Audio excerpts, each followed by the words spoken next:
A primeira coisa que a Câmara fez quando voltou de férias foi essa tentativa de sepultar o TSE, o Tribunal Superior Eleitoral. Por que será que os políticos têm tanto medo do TSE? O que será que o TSE faz que deixa os partidos tão arrepiados?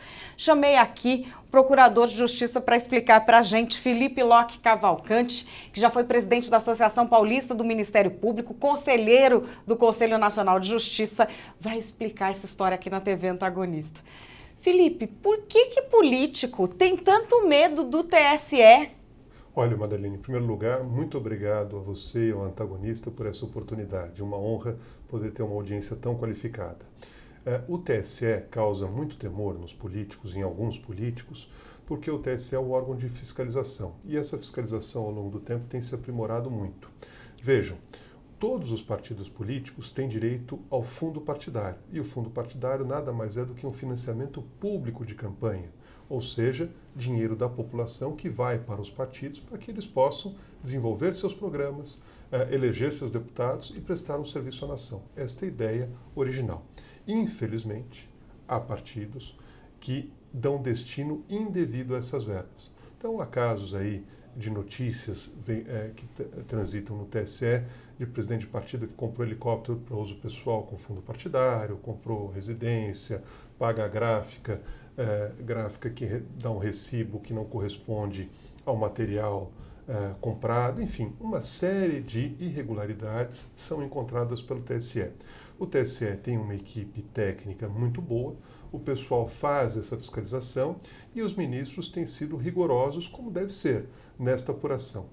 Uma apuração dessas levada a cabo pode determinar a destituição da direção partidária, ou seja, aqueles políticos que foram eleitos pela base partidária para o comitê executivo, para dirigir o partido e para usar esse dinheiro, pode ser afastado. E isto gera um temor nesses políticos. Daí, os deputados querem poder manejar esses recursos à sua vontade, sem nenhuma fiscalização. O projeto de lei diz isso em última análise. Isso pode fazer, Felipe, porque assim, sei lá, é a mesma coisa que eu tomar uma multa do meu carro, então esse aqui não pode mais me multar. É uma coisa completamente absurda.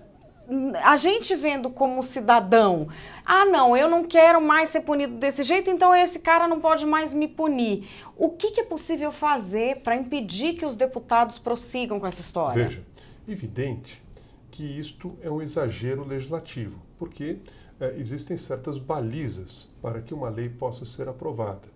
Evidente que uma lei rigorosamente inconstitucional sequer deveria ser discutida no Congresso Nacional, ela poderia ser proposta, até porque nós não podemos coibir a propositura de leis, as mais esdrúxulas, mas os mecanismos de tramitação de um projeto legislativo deveriam eliminar essas leis ditas extravagantes, ou seja, a Comissão de Constituição e Justiça deveria de cara dizer isso aqui é um absurdo, está fora, mas não foi o que aconteceu. Então existem outros mecanismos de controle. E o mecanismo maior de controle é a ação direta de inconstitucionalidade. No caso, o Supremo Tribunal Federal será certamente chamado a apreciar essa legislação se ela for aprovada. Não tenho a menor dúvida de que, em face da Constituição atual, essa lei é rigorosamente inconstitucional. Ela contraria todos os princípios e todos os ditames constitucionais que regem a matéria. Portanto, qualquer entidade ou qualquer pessoa legitimada a ingressar com uma ação perante o Supremo, o Procurador-Geral da República, os próprios partidos políticos, enfim, as pessoas que têm legitimidade poderão ingressar com esta ação no Supremo e eu não tenho dúvida que o Supremo poderá dar uma liminar para sobrestar os efeitos dessa lei imediatamente e julgá-la inconstitucional. A gente cai mais uma vez naquela história que tudo que o legislativo tinha que fazer acaba batendo no judiciário. Parece que o Congresso vira um eterno caso de polícia, né? Exatamente. E aí nós assistimos, infelizmente, os congressistas reclamando da intervenção do judiciário, do ativismo judicial. Não, porque o judiciário se mete em tudo. Na realidade, o judiciário é chamado, não se mete porque quer. Ele primeiro é chamado a intervir. E é chamado a intervir quando existe alguma irregularidade, alguma ilegalidade. E, infelizmente, as ilegalidades acontecem e muito. Mas eu não tenho a menor dúvida que o interesse na aprovação dessa lei não é o mais republicano possível. É um interesse justamente que quer diminuir a fiscalização. Infelizmente, Madeleine, nos últimos tempos nós temos assistido uma série de ações no Congresso para diminuir fiscalização, diminuir investigação, diminuir uma série de garantias que a sociedade tem para que o país funcione bem.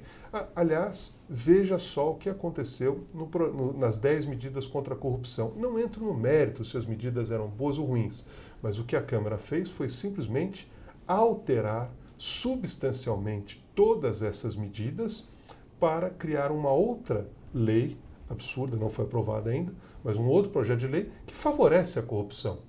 Ou seja, inverteu completamente o escopo daquela ideia original. E vejam, o processo legislativo é regido por normas e essas normas devem ser obedecidas.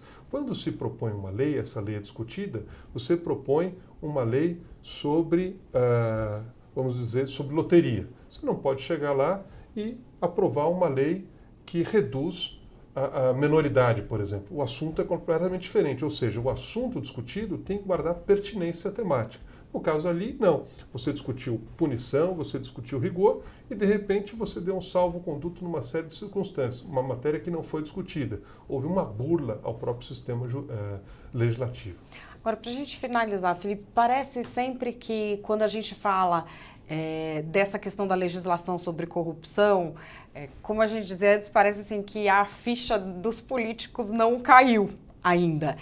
Porque nós vemos uma tentativa de manter ali no poder um mesmo grupo, por meio dessa coisa de barrar investigações.